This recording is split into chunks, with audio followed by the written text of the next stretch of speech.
He's the poet of a generation, the voice that changed the language of modern music. But behind Bob Dylan's calm mystique lies a lifetime of friction, pride, and quiet rebellion. For decades, Dylan stayed silent about the rivalries and disappointments that shaped his journey. But now, at 84, he's finally looked back and revealed the 6 musicians he swore he'd never perform with again.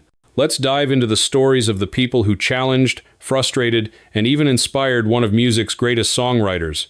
Number 6. Joan Baez. It started as one of the most beautiful partnerships in folk history. Joan Baez helped introduce Bob Dylan to the world in the early 1960 seconds, taking him on tour and sharing her stage when no one knew his name. But fame changed everything.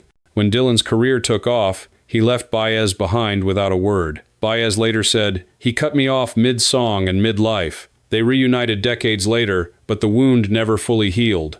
Dylan admitted, "I couldn't stand the guilt, so I stayed away." Number 5. Neil Young. Dylan and Neil Young shared mutual respect but also mutual frustration. Both were perfectionists, both fiercely independent. They performed together a few times, but Dylan disliked Young's tendency to improvise endlessly on stage. He once joked, "Neil's solos last longer than my entire set." While there was never hatred, Dylan quietly decided he'd never share a stage with Neil again.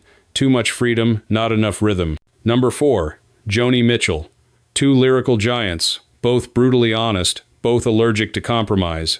In the 1970 seconds, Joni Mitchell publicly criticized Dylan, calling him a fake and a plagiarist. Dylan never fired back directly, but friends say he was deeply hurt.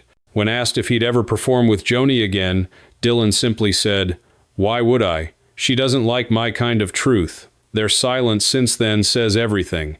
Number 3. The Rolling Stones. Bob Dylan respected the Rolling Stones, but he couldn't stand their energy on stage. He once described them as a juggernaut without breaks. During a joint performance in the 90 seconds, Dylan felt overshadowed by the showmanship and chaos. Afterward, he told a friend, "They make a great noise, but it's not my kind of noise." Since then, he's politely declined every offer to appear with them again.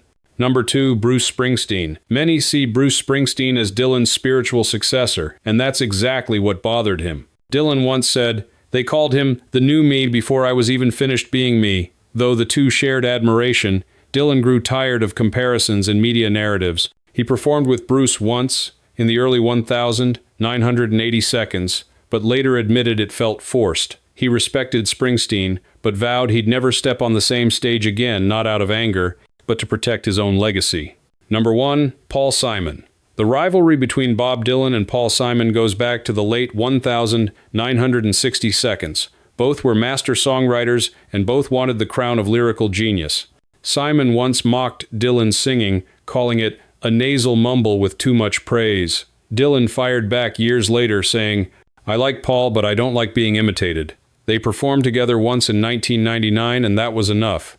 Simon later admitted, "We're too similar to stand side by side." Dylan never disagreed.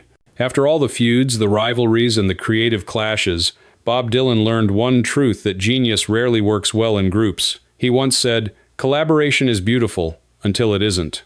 I make music to be free, not to fit in." And that's why, even in his 80 seconds, Dylan still tours alone, one man, one guitar, one story at a time. You've been watching Hollywood Golden Stars, where we uncover the untold stories behind music's most legendary artists. If you love the truth behind the myths, hit subscribe and ring the bell. Because next time, Mick Jagger finally reveals the 6 bands he said he'd never share a stage with again.